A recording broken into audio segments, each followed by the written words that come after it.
Bom dia, essa manhã de domingo maravilhosa, que estamos agora para estudar nossa segunda lição da Escola Bíblica Conectada. Eu acredito, queridos, que isso vai ser algo permanente entre nós, porque Deus vai nos mostrar através de todos esses movimentos pandêmicos, tudo que está acontecendo no mundo, algumas formas que Ele quer que nós atuemos. Eu consigo ver grandes possibilidades para a igreja do Senhor. Eu quero dizer uma coisa para você. Depois dessa pandemia, nem o mundo, nem nós, nem a igreja do Senhor será a mesma. Alguns conceitos serão mudados, outros serão colocados, para que podemos sobreviver nesse mundo. Mas, domingo passado, nós estudamos sobre a igreja relevante. Hoje, eu quero convidar você a estudar conosco que uma igreja para todos é o tema de hoje. Continuamos estudando o material de práticas bíblicas, é o nosso terceiro ano. Eu agradeço aos batistas mineiros que providenciaram um material anual, são 52 lições maravilhosas, e nós estamos hoje estudando a oitava, uma igreja para todos. E o texto que eu quero que você abra vai estar aí, escrito para você abrir. Mateus, capítulo 22, dos versos 1 a 14. Como vai estar aí para você ver, eu vou ler. Mateus, capítulo 22, dos versos 1 a 14. Mateus é o primeiro livro do Novo Testamento. Mateus 22, de 1 a 14, que diz: de novo entrou Jesus a falar por parábolas, dizendo: o reino do céu é semelhante a um rei que celebrou as bodas do seu filho. Então enviou os seus servos a chamar os convidados para as bodas, mas estes não quiseram vir. Enviou outros servos para o banquete. Preparei, diz ao dizer aos convidados: eis que já preparei o meu banquete, os meus bois cevados já foram abatidos, tudo está pronto, vinde às bodas. Eles, porém, não importaram e se foram para o seu campo, e outros para o seu negócio, e outros agarrando os servos do rei, maltrataram e o mataram. O rei ficou irado e enviou as suas tropas, exterminou aqueles assassinos e lhes incendiou a cidade. Então disse aos seus servos: está pronta a festa.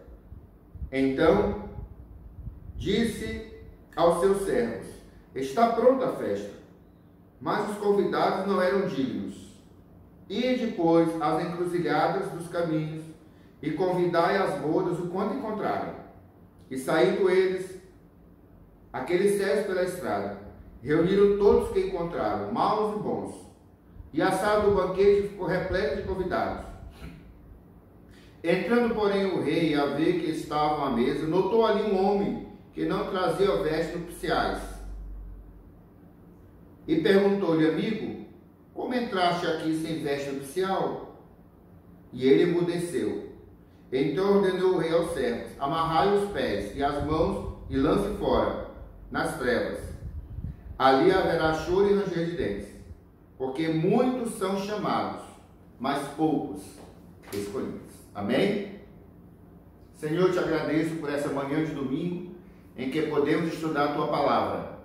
Pedimos a tua bênção, a tua graça, que suave os nossos ouvidos para entendermos a tua palavra. E como igreja, que devemos ser para todos. Assim oramos em nome de Jesus. Amém.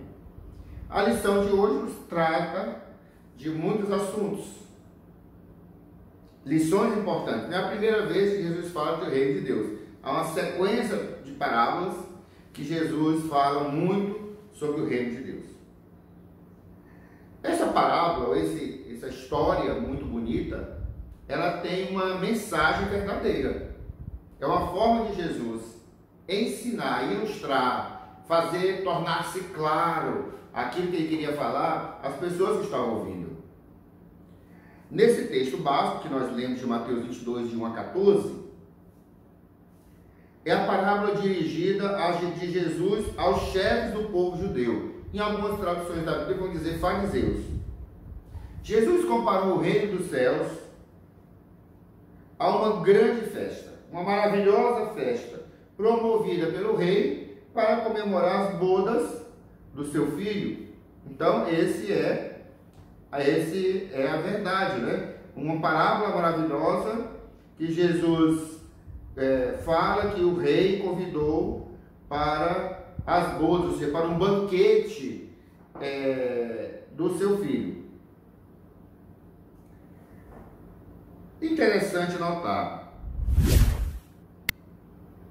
O objetivo de Jesus com essa parábola é mostrar às pessoas que estavam ouvindo, chamados interlocutores, mostrar a verdade do reino de Deus, que eles estavam correndo perigo por rejeitar o reino de Deus. Os religiosos, chefes da religião daquele povo lá, estavam rejeitando o reino de Deus. Cristo avisou que a precedência no reino seria tirada da nação de Israel e dada a outro povo. E eles entenderam a mensagem, né? Eles entenderam assim, eles sabiam do que Jesus estava falando, porém não aceitaram. Nós sabemos hoje que esse outro povo que se fala é a igreja, tornou-se a igreja. Então, para melhor entendermos isso tudo, nós vamos destacar 3 momentos no texto que nos fala dessa verdade. Eu quero ler aqui um comentário interessante da Bíblia da Reforma. Vai dizer assim: parábola que se repete em 3 importantes temas da parábola anterior, capítulo 21, a saber, a filiação divina de Jesus, a persistente rejeição de Israel aos seus profetas e a inclusão dos gentios, que somos nós, no reino de Deus. Bodas é uma comparação com a era messiânica, a inauguração da era messiânica, com um grande banquete preparado por Deus. Jesus é identificado como noivo, Mateus 9 vai nos mostrar isso. E deixa claro que o Pai, que representa Deus, e Jesus aqui é o noivo. Os convidados primeiro representam o povo de Israel. Não sabemos, é inexplicável, por mais que se tente explicar, como é que aquele povo rejeitou o Messias, né? Interessante, bois, cevados. Lembremos que há uma suntuosa mesa do banquete narrado lá no Isaías, no profeta Isaías, no capítulo 25. Então, quando Jesus fala aqui, ele está sempre reportando a um evento, a uma realidade do Antigo Testamento, que é o que eles tinham, era a Bíblia daquele povo, para facilitar o entendimento. Ele estava mostrando, de certa forma também, que aquilo que Isaías narrava é o que estava acontecendo. Não esqueçamos que Isaías é um dos profetas messiânicos. Alguns convidados ignoram o convite, outros recebem os mensageiros com violência. Todos recusam. Ou seja, há uma reação nacional em recusa aos profetas, né? Há um desprezo à palavra de Deus profunda pelo povo de Israel. Provavelmente Jesus está falando algo que iria acontecer no ano 70. Quando Jesus fala aqui no verso 7, por exemplo, Jesus diz assim no verso 7: o rei ficou irado e enviou suas tropas e exterminou os assassinos e incendiou a cidade, destruiu a cidade. Quando isso aconteceu? Aconteceu no ano 70, na destruição do templo de Jerusalém, que não foi só o templo, né? Foi a cidade toda. Então Jesus profeticamente preveu, ou antepreveu, o que iria acontecer depois, e aconteceu realmente no ano 70, foi durante aquela primeira revolta judaica, e houve a destruição ali do templo. Vamos comentar mais sobre o texto para poder entrar nos pontos que vai elucidar melhor a nossa lição de hoje. Estou usando como base a Bíblia da Reforma, estou usando o material da Práticas Bíblicas da Convenção Batista Mineira, como também alguns outros livros que nos ajudam a entender melhor esse texto. Interessante, Jesus diz no verso 9, quantos encontrarem, né? Ou seja, a inclusão de outros povos na história da salvação, né? Na proposta da salvação, que até então os hebreus e os judeus não aceitavam isso, era só eles. Nunca foi plano de Deus se fosse só eles. Eles seriam bênção para as outras nações, eles seriam os canais de comunicação da graça de Deus, mas e eles falharam nisso. Interessante que no verso 10 vai dizer bons e maus, há um destaque no texto para isso, até porque os hebreus e os judeus só achavam que eles eram os bons, eles eram os perfeitos, eles eram os justos. E aqui, quando o rei manda os seus servos buscar as encruzilhadas, e onde achasse gente, vinha todo mundo, quer sejam bons, quer sejam maus. O que seria isso, né? Que inclusão é essa, né, desse povo? Que na sala do banquete há transformação, há espaços para todas as pessoas que assim foram convidadas para estarem ali. Por que tinha veste diferente? Um foi expulso porque não estava vestido. Havia uma prática no Oriente em que os israelitas, eles esperavam convidados, que os convidados vestissem roupas festivas, próprias para o casamento. E também, anfitriões muito ricos, eles forneciam as roupas.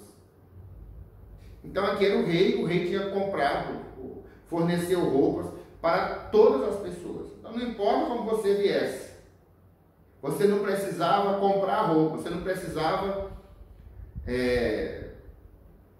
fazer outras coisas, você tinha que ir como você estava.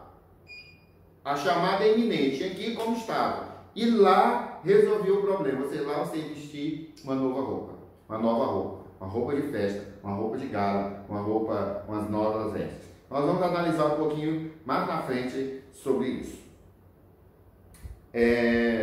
Havia uma falha do convidado em não vestir roupas adequadas, que foram oferecidas gratuitamente. Isso tudo ofendia grandemente o anfitrião. E aquela vestimenta significa justiça de Deus, que cobre o pecado, né? Então houve uma recusa de uma pessoa, porque tinha roupa para todo mundo, não foi falha do anfitrião, não foi falha do rei, havia vestes novas para todas as pessoas e um não quis. Mesmo sendo convidado, mesmo indo, mas não quis, foi lançado fora. O texto diz que é lançado nas trevas, onde há choro, ranger de dentes, né? Ou seja, a punição, sim, existe o inferno, existe sofrimento para aqueles que propositalmente, recusam-se ou recusa o convite do Rei Jesus. Dadas essas informações, vamos trabalhar um pouco mais a nossa lição. Uma igreja para todos. Vamos analisar três momentos singulares dessa lição, depois que nós já andamos um pouco pelo texto. Vamos lá. Primeiro, direita à recusa. As pessoas foram convidadas, mas recusaram. Não tinham direito de recusar. Festas, eu gosto de festa. Festa representa alegria. Interessante, o foco aqui vai dos nubens ao convidado. Observaram a dinâmica que Jesus fez? A finalidade é demonstrar o grande regozijo, a grande alegria que deve haver quando alguém recebe o convite do rei. Que alegria tremenda uma pessoa receber o convite do rei para a festa da boda, do aniversário, a festa da chegada, etc., do filho do rei. Que é o filho do rei, é o herdeiro natural do rei, é o senhor de todas as terras. Aqui, se fôssemos pensar em uma monarquia, não parlamentarista, mas o rei tinha um total domínio sobre o seu povo e sobre as terras, não é? Então, quando analisamos assim, há uma recusa dos súditos, dos servos, quando olhamos tudo, deveria haver uma grande alegria dos servos quando o rei os convida para comparecer. Não comparecer, o não comparecimento, é recusar-se a se alegrar com o rei. É desprezar o chamado. É ir contra. É dizer que aquele rei não é seu senhor. Que você não é servo. Que você não precisa do rei. Lembremos que as terras eram do rei. Foi o que aconteceu com os convidados daquela época para essa festa. O rei convidou, mandou os mensageiros, depois mandou os emissários, verso 3, voltou a chamar com insistência, descrevendo as providências que havia sido tomado se recusasse. O que é que ia acontecer? Porém, além de não irem, maltrataram e mataram os portadores do convite. O rei, indignado, claro, com seu zelo, determinou a destruição dos assassinos e resolveu reconvidar outras pessoas. Que ele não sabia quem era. Que ele não fazia parte daquele grupo primeiro. Vamos analisar um pouco mais. Mas qual foi a razão de Jesus contar essa história? Qual é a razão de Jesus fazer tudo isso? Com quem Jesus está tratando ao falar sobre o convite de um rei para as bodas do seu filho? Vamos lá. Através dos séculos, a nação de Israel recebeu muitos convites. Por exemplo, Isaías 55, para a abundância, para uma aliança perene, para a plenitude espiritual, para uma realidade de arrependimento e alegria e perdão. Tudo isso em Isaías 55 podemos ver. Isaías 55 também, no verso 10, vai dizer que há um convite para uma grande celebração. O profeta Oséias, por exemplo, ele prenuncia um convite para a grande restauração. Lá em Oséias capítulo 6, verso 1, você vai ver aí no seu computador, no seu vídeo, esse texto. O povo de Israel ouviu o apelo desde o princípio. Fizeram ouvir os moucos. Entrou pelo lado e saiu pelo outro. Fizeram ouvir os moucos aos profetas, a João Batista, o último profeta da velha dispensação, segundo Jesus, e ao próprio Jesus. Além de não ouvirem, não quererem ouvir, não aceitarem a mensagem, eles rejeitaram o convite. Assim o texto diz. Mataram os portadores do convite, lembremos que os profetas foram mortos todos, inclusive João Batista.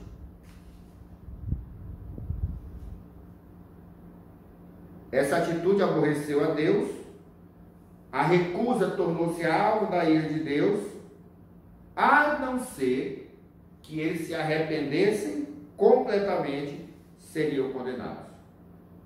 Vamos aplicar para a nossa vida?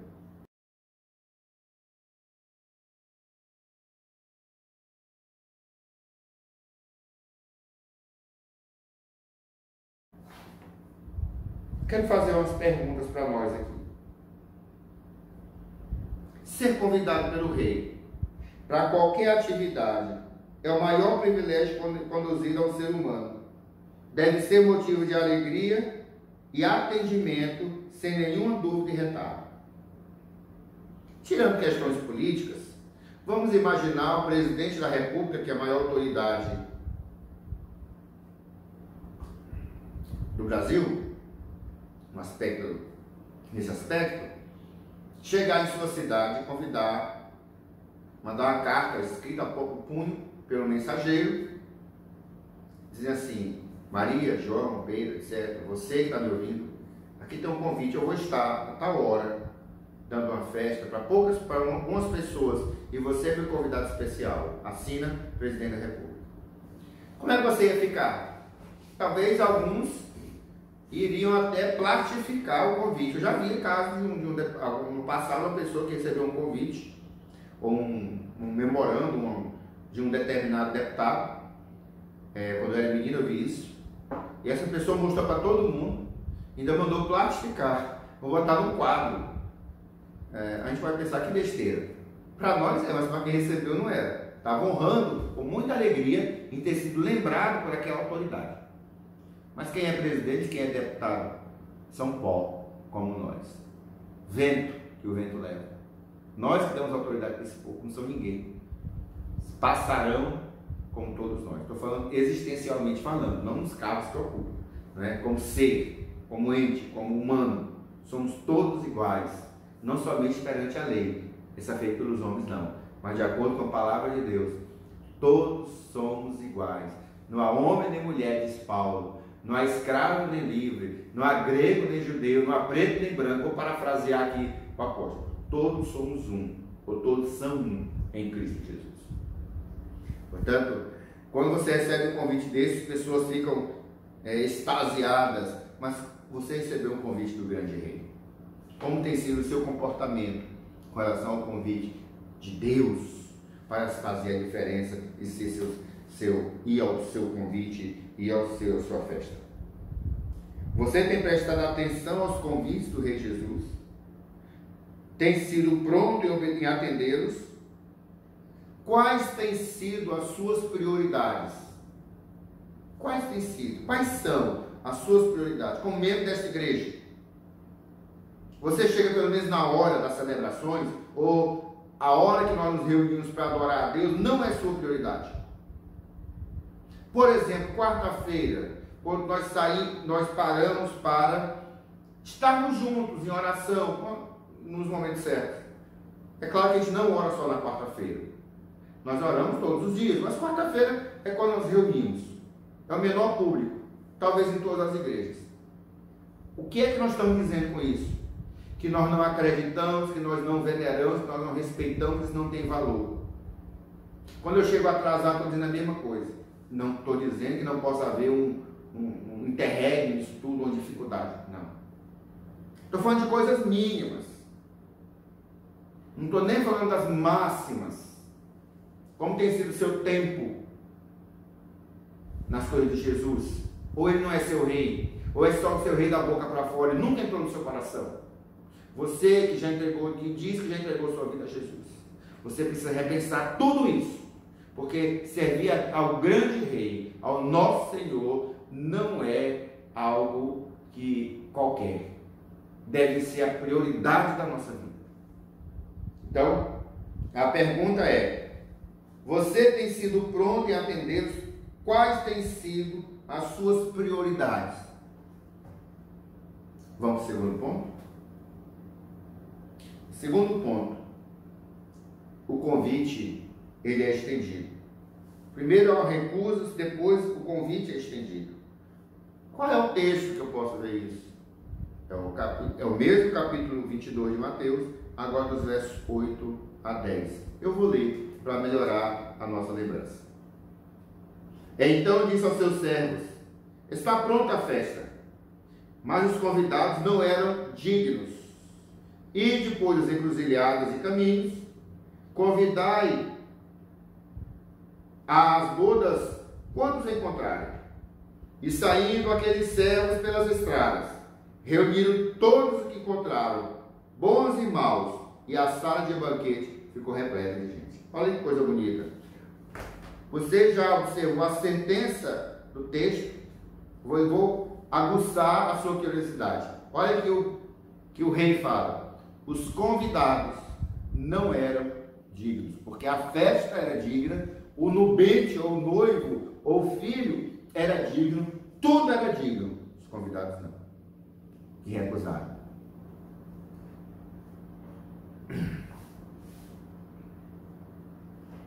Diante da recusa dos primeiros convidados, o rei faz uma nova ordem, um novo edito: ide.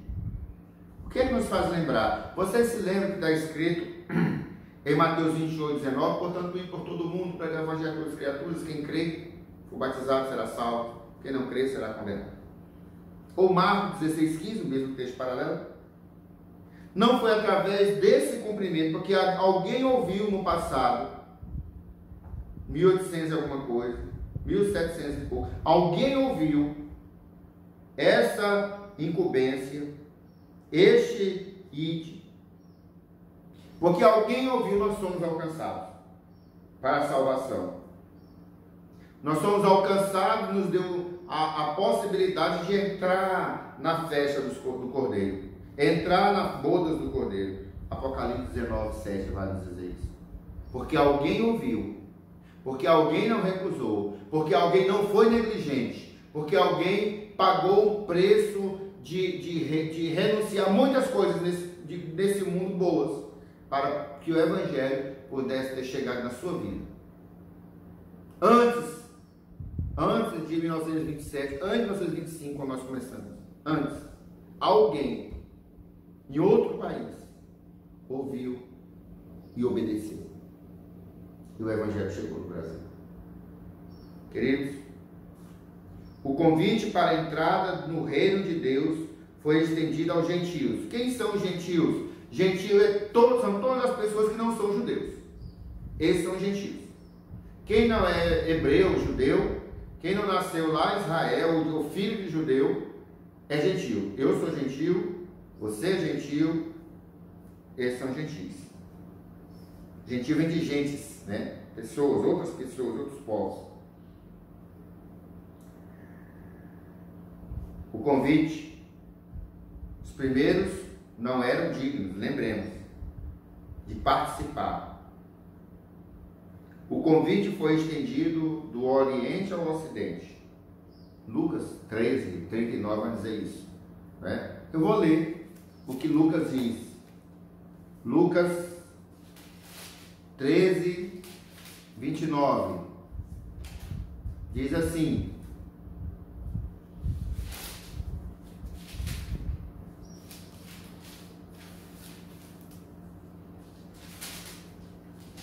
Evangelho de Lucas, capítulo 13, verso 29. O texto sagrado nos diz o seguinte: muitos virão do Oriente e do Ocidente, do Norte e do Sul, e tomarão lugares à mesa do reino de Deus. Amém? Olha o que Lucas fala depois. Portanto, queridos, foi levado até os que estavam perdidos pelas esquinas, pelos caminhos, pelos valados. Paulo, pregando aos romanos, cita o profeta Isaías quando afirma que o coração do povo de Israel estava endurecido, empedrecido, e que não aplicava o que ouviu à sua vida. A sua visão tinha se acabado e não aceitaram o convite do rei. O apóstolo dos gentios, Paulo, diz que por essa resistência da nação de Israel, o conhecimento a respeito da salvação foi enviado aos estrangeiros, aos que ouviram a mensagem e receberam com júbilo o convite do rei. Aos servos do rei, na parábola das bodas, saíram às ruas e convidaram todos que encontraram, bons e maus, para a festa. Interessante. Olha que mudança gigantesca de critério. O primeiro critério era só ao seu povo. Era só aquelas pessoas que faziam parte do reino. Agora, todo mundo que queira participar e que for convidado. Diante da recusa dos judeus em aceitar o convite, os servos de Deus anunciaram o evangelho a todos os reinos. Formaram, e essas pessoas que de bom modo ouviram a mensagem, responderam ao toque do Espírito Santo de Deus, a chamada do Espírito Santo de Deus, essas pessoas formaram a Igreja do Senhor, um grupo de convidados eleitos e habilitados, única e exclusivamente pelos critérios de Cristo. Que coisa bonita! Que a Igreja de Jesus que somos nós nunca tenhamos os nossos corações endurecidos, empedrecidos, como os hebreus tiveram. Eu quero que você pare um pouco para pensar comigo.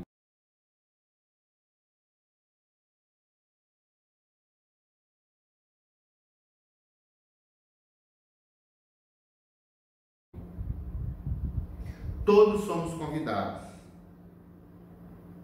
de segunda época, em segunda chamada. Fomos alcançados pelo convite do servo do rei. Você tem sido grato a isso? E mais, todos os que são convidados e o aceitam estão comissionados a anunciar a mesma mensagem às outras pessoas. Você tem anunciado as mensagens às outras pessoas? Você tem esperado só uma pessoa anunciar? Não, a gente contratou um pastor. O pastor vai visitar, pregar, cuidar do patrimônio, cuidar da gente. E se ninguém se converter, ele está em pecado. Muitos pensam assim. Não é bíblico. A Bíblia nunca ensinou isso. Os pastores têm que ir adiante do rebanho, sim. São exemplo de vida e de fé. Apocalipse nos chama de anjos do Senhor. Tem as suas responsabilidades. Os pastores ou pastoras vão prestar conta do rebanho que não são deles, é do Senhor.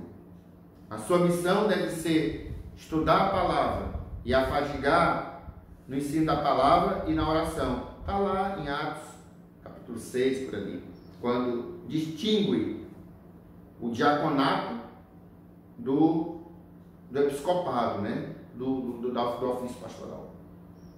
É claro que os pastores têm outras funções, também devem usar de todas as formas para ser instrumento de Deus, mas a igreja não contrata, é Deus que chama.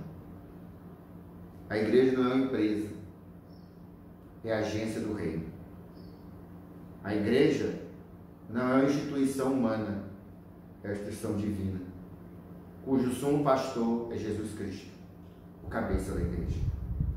E por tudo isso, como tem sido a sua realidade de anúncio do Evangelho?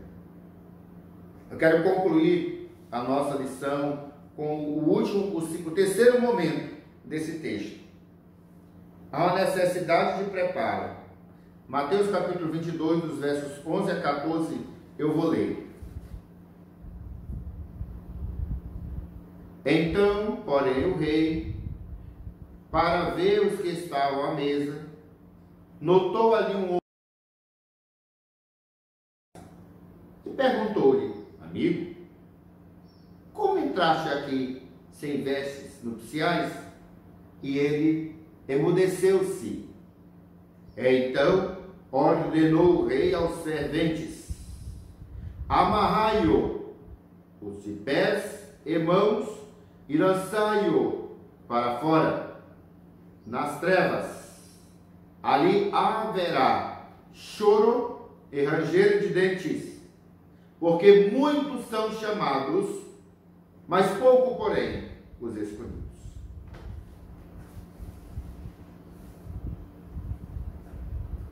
Como eu já falei, havia um costume antigo, que quando alguém rico, no caso o rei, dava uma festa, ele providenciava as vestes para todo mundo.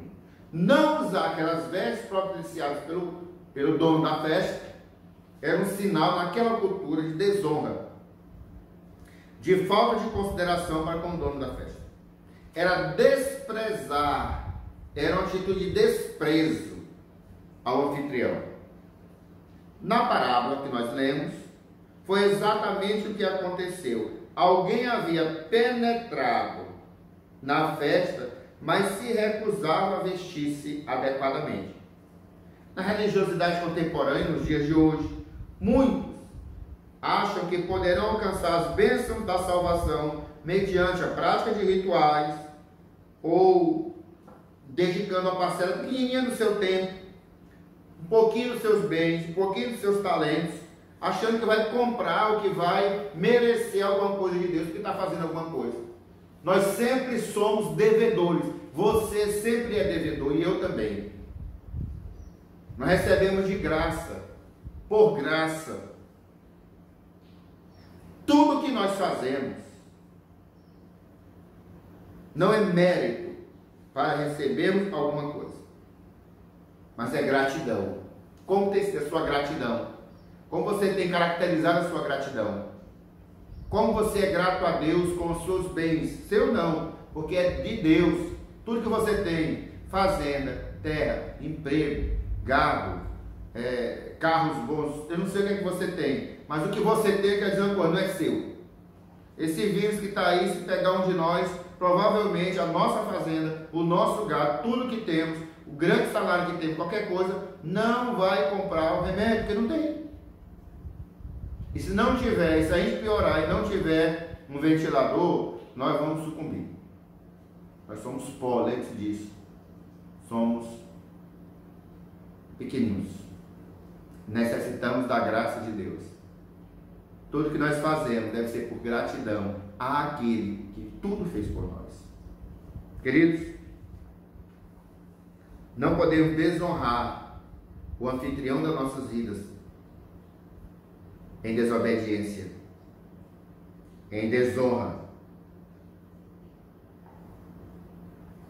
Portanto, muitas pessoas tentam fazer isso. O ensino aqui da parábola é que todos os que aceitaram o convite do rei devem se vestir com a roupa da salvação. Está narrado lá em Isaías capítulo 10, 61, verso 10.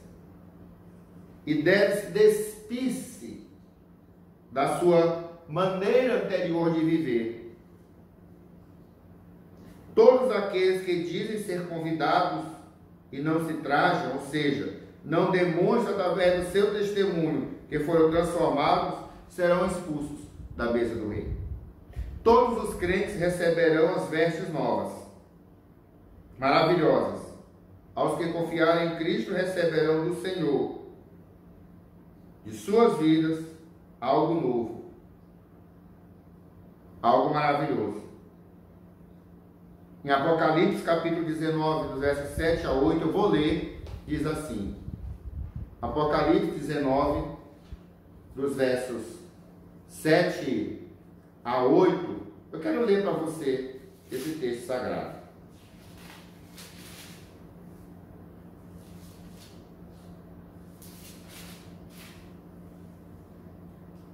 Alegrai-vos e exultai,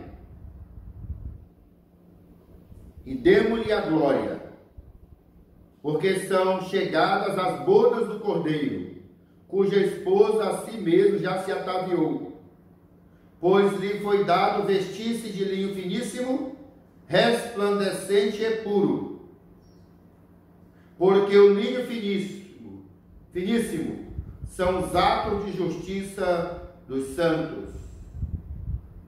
E o verso 9: então me chamou o anjo e disse: escreve, bem-aventurados aqueles que são chamados à ceia da boda do Cordeiro.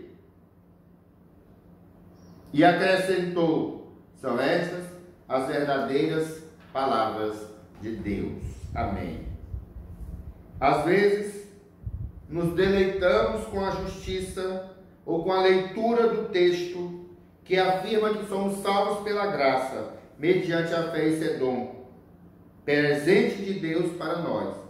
Mas nós esquecemos ou ignoramos de que, em seguida, o mesmo texto de Efésios capítulo 2, de 8 a 10, nos fala que nós somos criados para uma nova vida em Cristo, para as boas obras. Boas obras, elas não são causas, elas são reflexos, elas são consequências da nossa salvação. E as boas obras mostram ao mundo que estamos trajados de novas vestes, que fomos convidados e que aceitamos e obedecemos o convite do rei.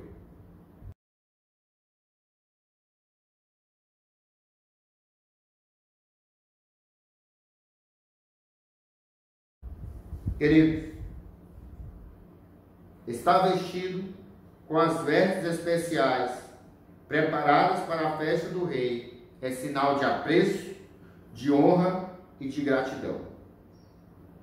Você tem honrado, você tem louvado, você tem agradecido o convite de Jesus? O que foi que nós aprendemos com essa lição?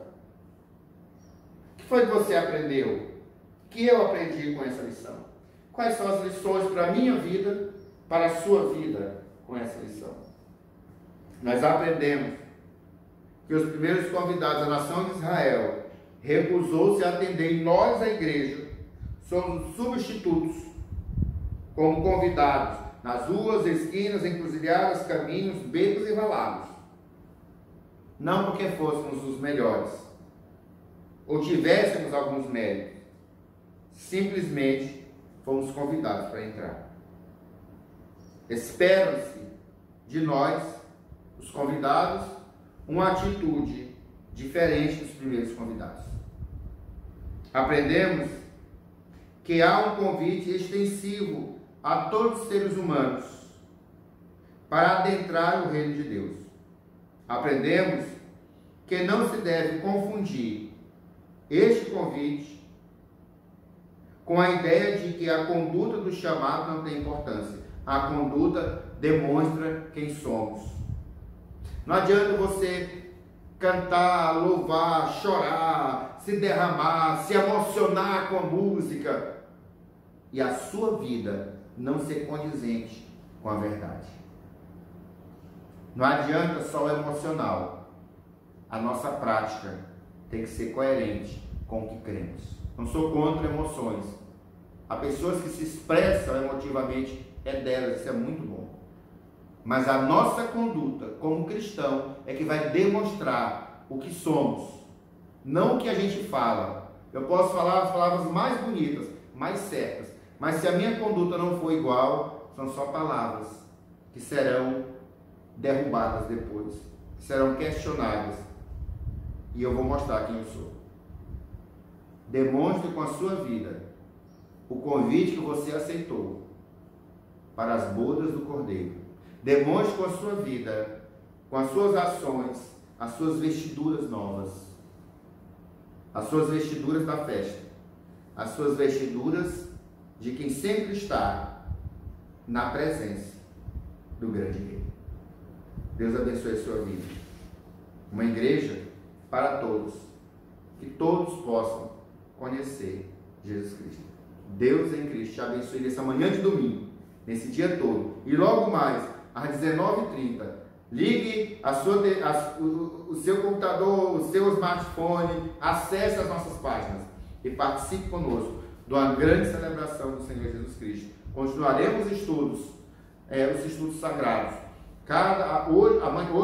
Hoje no domingo, será o irmão Joelson, seminarista Joelson, que vai trazer uma palavra maravilhosa do encontro de Jesus lá em Gadara. E você vai aprender coisas deliciosas, profundas da palavra de Deus para a sua vida hoje à noite. Que Deus em Cristo te abençoe, irmão e irmã, ouvinte da palavra de Deus. Que a graça do Senhor Jesus Cristo faça a diferença sempre na sua vida. Que a graça de Jesus Cristo te abençoe. Amém.